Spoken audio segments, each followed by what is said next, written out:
반갑습니다. 세 번째 발제 맡은 강상구라고 합니다. 태국 생중계 되는 거예요? 반갑습니다. 저 15년째 무명 정치인이고요. 정의당 평당원입니다. 그 앞에서 보니까 하시는 분들 다 공부 많이 하시고 이론가들이시고 이렇게 하셔서 제가 발제하는 게 입맛에 맞으실지 모르겠는데 뭐 살다 보니까 뭐 저런 얘기도 하네, 저런 얘기도 듣네, 이런 느낌으로 발제 들어주시면 되겠습니다.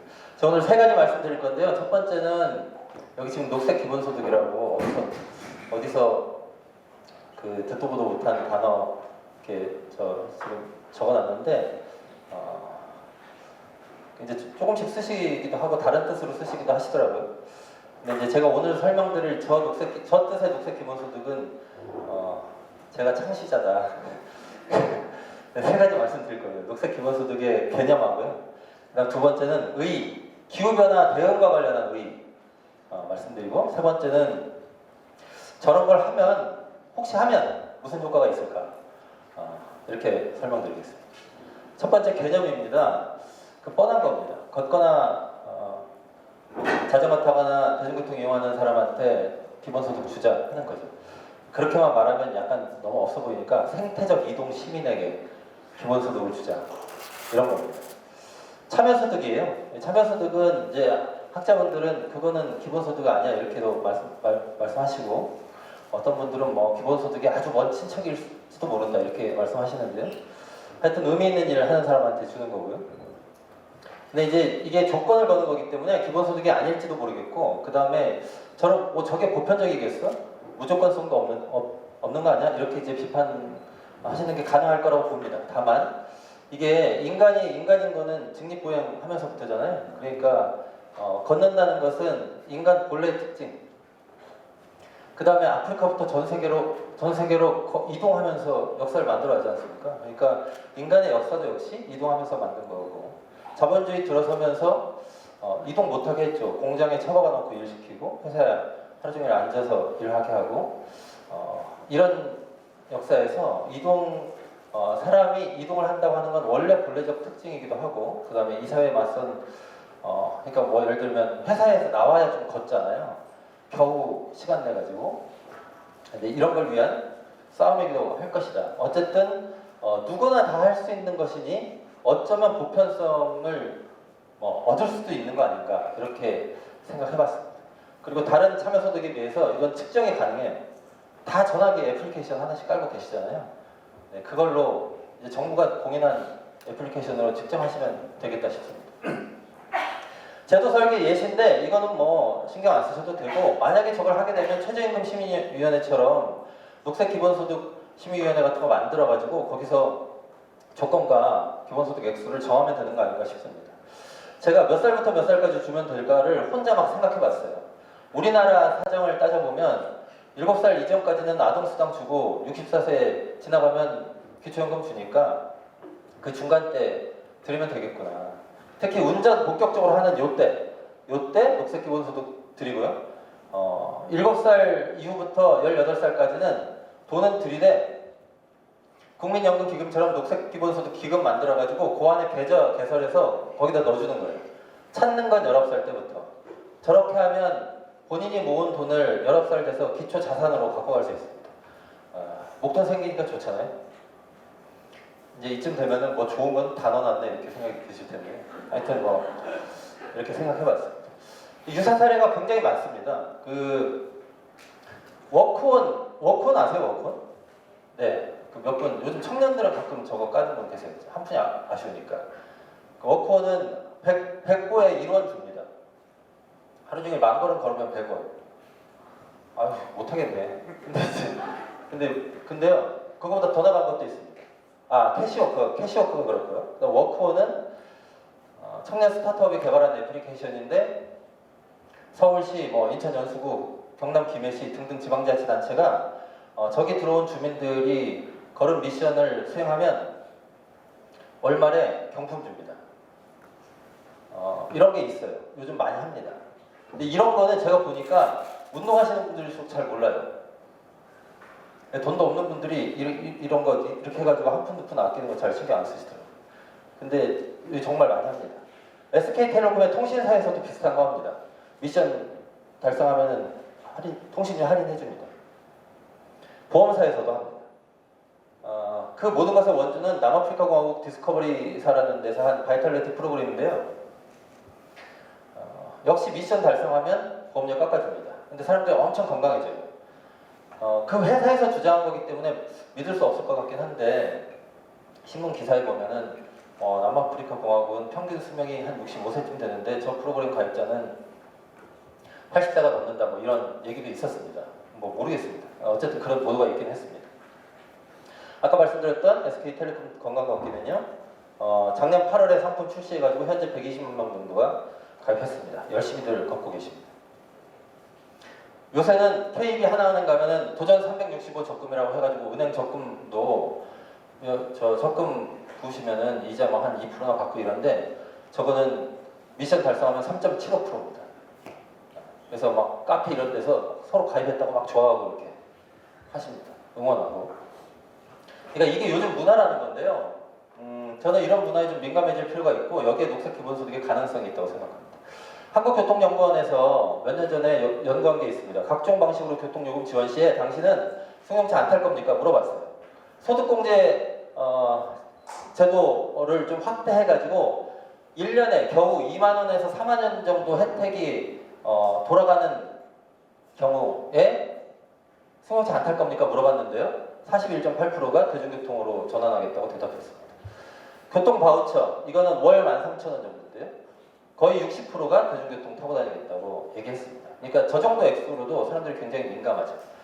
그러니까 저 조금 교통요금 올려도 막 데모하고 다른 나라에서 그런 것도 저런 민감성하고 유사한 일인 것 같습니다. 그러니까 이거를 이제 기본소득 수준으로 올리면 저는 뭐 굉장히 많은 사람들이 정말로 막 굵게 먹고 걷기 시작할 거다 이렇게 생각합니다. 자, 이게 이제 기본소득의 개념이고요. 녹색 기본소득의 두 번째 의의 말씀드리겠습니다. 이거는 제가 9가지로 설명을 드릴 건데요. 뭐가 좀 많아가지고 이 중에서도 저는 이게 중요하다고 생각합니다. 이걸 말씀드릴게요. 하면서 그러니까 집중력을 안배하시면 되겠습니다. 첫 번째는 아까도 말씀드렸지만 기후변화, 기후붕괴에 대응을 해야 되는데 이게 소득을 늘리는 것과 같이 가야 되는 거 아니겠습니까? 근데 이게요.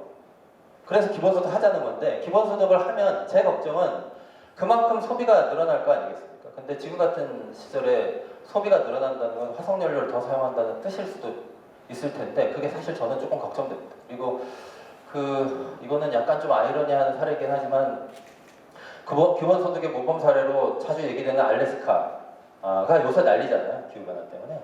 네. 그런 거 보면서 기본소득처럼 대중의 소비를 극적으로 촉진하는 어떤 정책을 주장하는 사람들은 기후변화, 그러니까 화석연료 사용이 늘어나는 것을 어떻게 막을 것인가에 대한 대답도 함께 해야 된다고 생각합니다. 그런 점에서 보면 녹색 기본소득은 할 말이 있다. 두 번째, 그린 뉴딜 앞서서 말씀하셨는데 저는 뭐 당연히 전적으로 동의하고요. 다만 그린 뉴딜 하면서 기본소득 하면 돈이 너무 많이 들잖아요.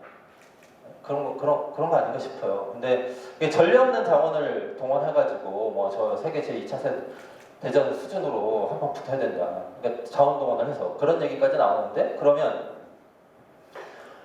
그것도 하고 기본소득도 하고 이러면 재정 부담이 클 텐데 하나라도 하지 맙시다. 이렇게 나올 거라는 거죠. 반대쪽에서. 그런 점에서 기본소득 자체가 굉장히 그린 뉴딜 성격을 가지고 있는 정책 효과를 내면 직접적으로 그럼 좋지 않겠나 하는 겁니다. 녹색 기본소득은 그런 효과가 있을 것이다.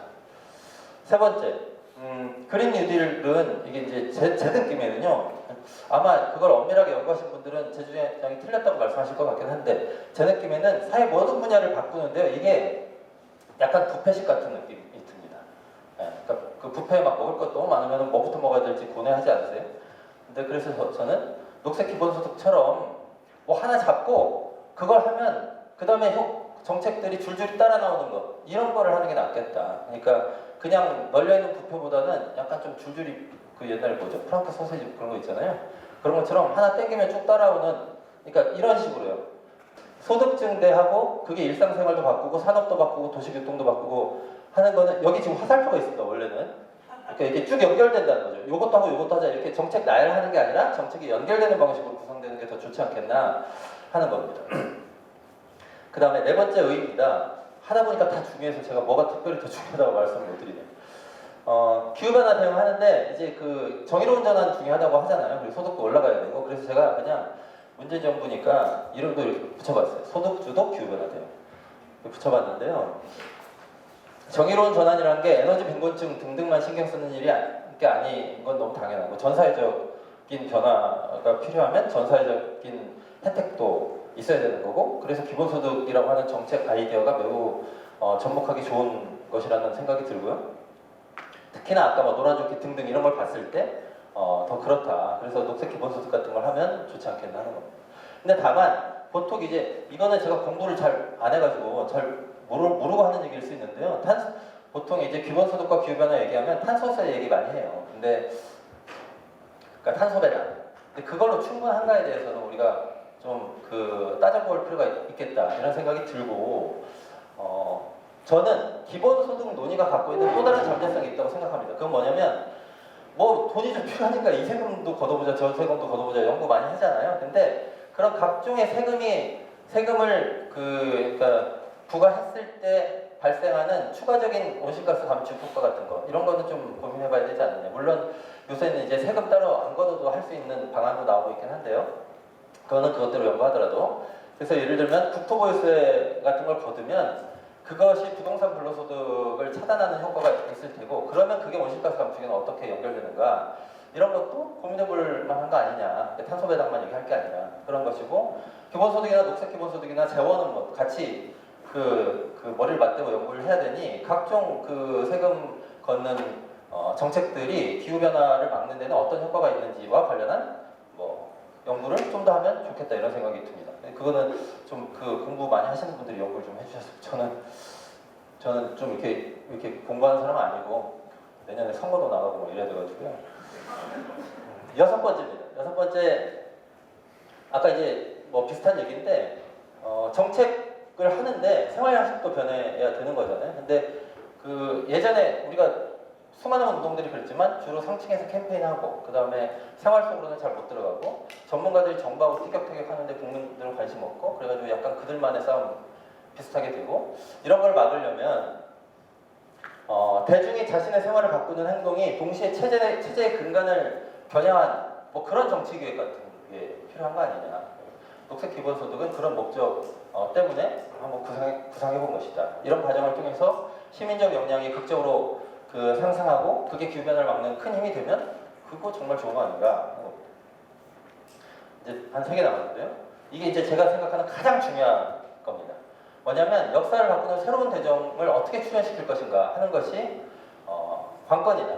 그러니까 세상이 짧은 기간에 확 바뀌는 거는 대중들이 다 들고 일어났을 때인데요. 대부분은 어떤 사회의 위기가 완전히 골물 때까지 있다가 다음에 대중들이 일어나거든요. 87년 6월 항쟁도 그랬고 그 다음 또 있죠? 촛불 항쟁도 그랬고요. 4.19도 그랬고 그렇습니다. 심지어 어떤 때는 그렇게 해서 새롭게 형성된 주체가 우리 생각하고 다를 때도 되게 많아요. 97년 금융위기 이후에 형성된 신자유주의적 주체, 자기개발하는 주체 이런 주체들은 제 스타일을 좀 안 입는 것 같습니다. 근데 심지어 이런 그러니까 새로운 거대한 대중들은 위기가 거의 폭발하고 나서 보통 생기는데요. 근데 기후 위기는 위기가 폭발하고 나서 대중이 형성되면 이미 늦다. 그래서 저는 제가 보기에는 약간 사회운동 역사상 처음으로 위기가 완전히 폭발하고 누구나 다 인지할 수 있도록 확인되기 전에 대중이 대규모로 형성되어야 되는 뭐 그런 종류의 굉장히 독특한 일이다. 이렇게 저는 생각하고 그랬을 때 녹색 기본소득 같은 걸 통해서 걷는 시민이 대규모로 출연하게 하는 것 같은 걸 시도해봐야 되는 거 아니냐 하는 겁니다. 한 방에 안 되면 부분적으로 좀 했으면 좋겠다 하는 것이고요. 그 다음에 끝으로 기후변화는 사실 선진국이 진짜 책임이잖아요. 지들이 다 내뿜어 놓고. 근데 요즘 보면은 기본소득도 사실은 몇 군데를 제외하면 대부분 선진국에서 논의되는 것 같아요. 그리고 그래서 선진국 입장에서도 기본소득은 기본소득대로 논의하는데 기후변화를 일으킨 자신들의 역사적 책임은 져야 되는 거 아닙니까? 그거를 녹색 기본소득 같은 거 해가지고 져라, 이렇게 저는 얘기하고 싶어요. 그러니까 자기 나라들, 그러니까 선진국 시민들의 소득을 낮춰가면서까지 할 수는 없는 노릇이잖아요. 그러니까 그리고 또 기본소득 뭐 불평등이라든가 양극화 문제를 자기들도 해결해야 될 과제가 있으니 그걸 해결하면서도 동시에 전 세계 예사적인 책임, 선진국 아닌 나라들을 괴로움에 빠지게 한 그 책임을 지는 방법이 돈 내는 것도 있고요. 이런 방식도 있는 거 아니냐 하는 겁니다. 그래서 뭐 제가 그 외국에 아는 사람 있으면 전화도 좀 하고 이렇게 하고 싶은데 한국에도 아는 사람 별로 없어가지고. 마지막으로 녹색 기본소득의 효과에 대해서 말씀드리겠습니다. 이게 세 가지입니다. 하나는 생활이 바뀌고, 두 번째 도시가 바뀌고, 세 번째 지구가 바뀔 것이다. 이렇게 저는 이제 혼자 생각합니다.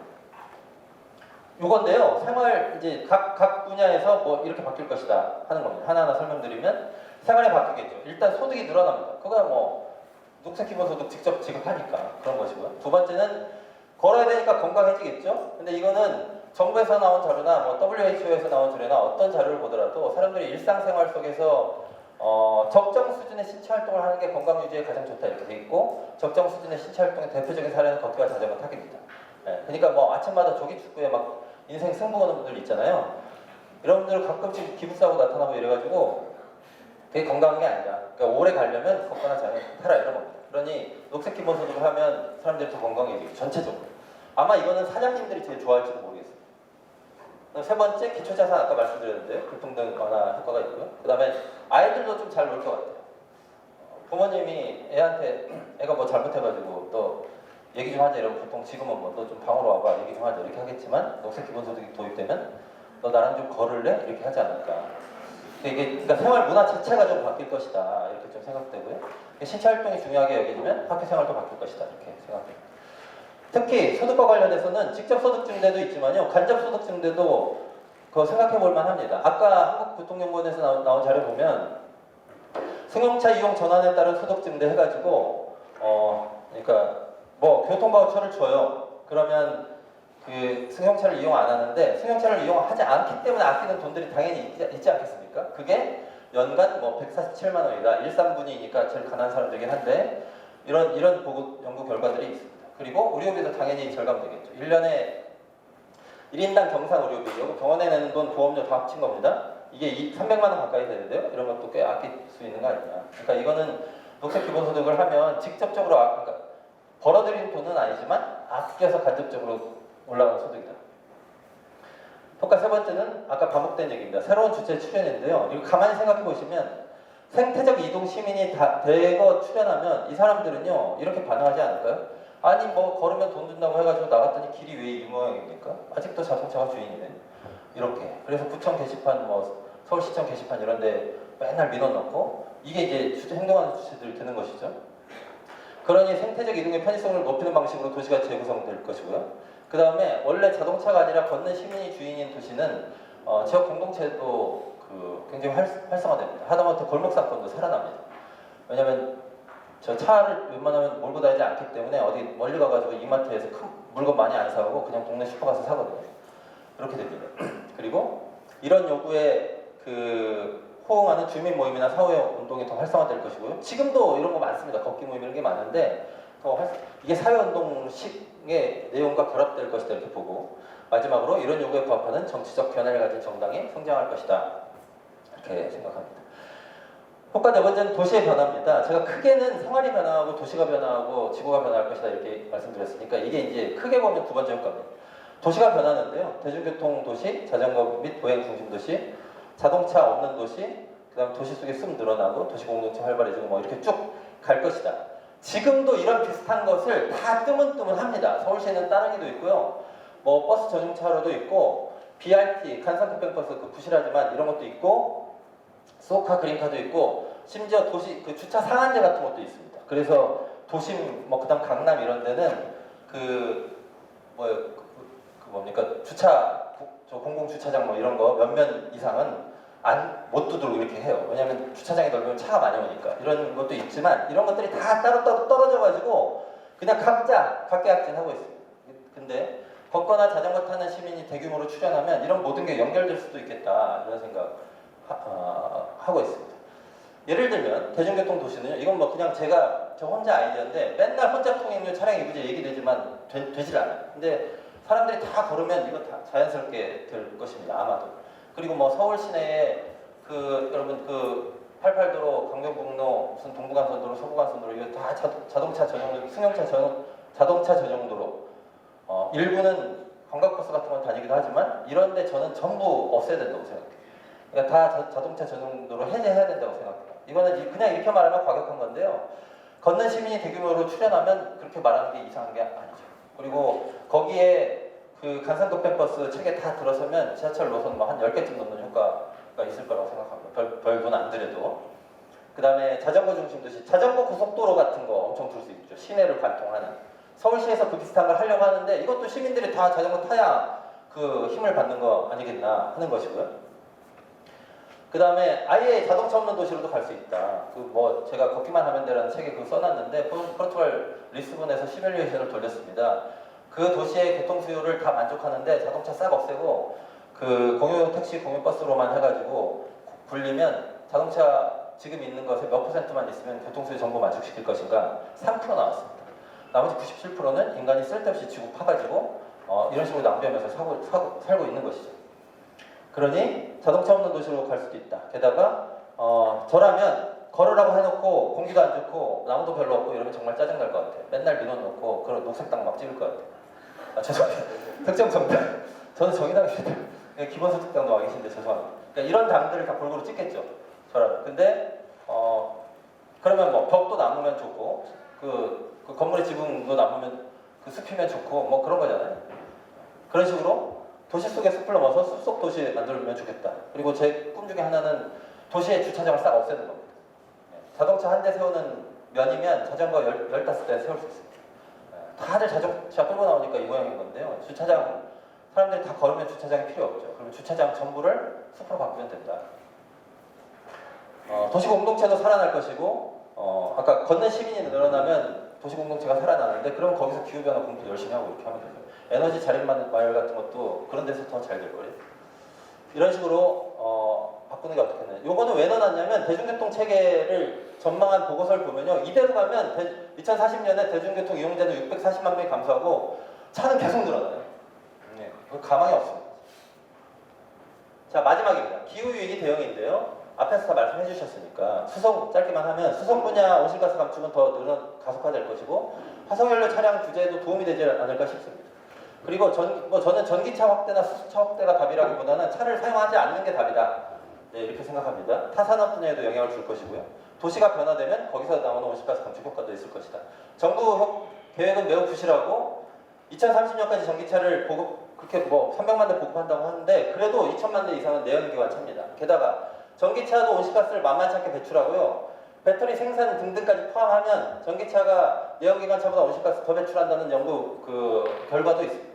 수소차도 온실가스 16%밖에 저감 못합니다. 그러니 내연기관 차량, 게다가 내연기관 차량은 여전히 문제니 이것도 금지하고 전기차, 수소차 개발하는 건 필요하겠지만 결정적으로 줄여나가는 게 훨씬 중요하다 하는 겁니다. 1.5도 경로를 따르려면 사람들 한 1000만 대는 차 없애야 되는데요. 그러려면 사람들이 차 안 타고 다녀야 되는 것이고요. 그러려면 녹색 기본소득 줘야 된다. 이렇게 보는 겁니다. 게다가 자동차를 타고 다니지 않으면 그게 한국 산업구조에도 영향을 미칩니다. 그래서 우리나라 온실가스 배출량 1위는 여기 보면 저 1차 금속 이렇게 되는데 이게 뭐냐면 철강 이런 거예요. 근데 자동차 안 타고 다니면요. 포항제철, 현대제철, 그 다음 화학제품, 요거 배터리 만들고 플라스틱 만들고 이런 겁니다. 전기미 전자기기 많이 들어가죠. 이런 것들까지 전부 줄어들기 때문에 산업 전반에 미치는 효과도 매우 클 것이다. 이것도 누가 좀 연구 많이 하시는 연구해 주셨으면 좋겠다 이렇게 말씀드립니다. 마지막으로 제언하고 끝내겠습니다. 돈이 필요한데요. 이거는 기본소득 하시는 분하고 저하고 같은 생각인데 다만 녹색 기본소득은 의료비용이 감소합니다. 우리 전체 의료비용 144조입니다. 그러니까 이거 감소하겠죠. 그 다음에 교통혼잡비용 33조 있습니다. 이것도 줄어들 거고요. 그것 외에 대기오염, 환경오염 등등해서 교통부문의 사회적 비용 82조입니다. 이런 거 어떻게 잘 모아도 기본소득하고도 남는다. 이렇게 말씀드립니다. 국방비는요. 저는 기후안보비용 이렇게 해가지고 기후변화에 대응하자고 써왔으면 좋겠어요. 그게 나라 지키는 거지. 나라 지키는 게 뭐가 있습니까? 마치겠습니다.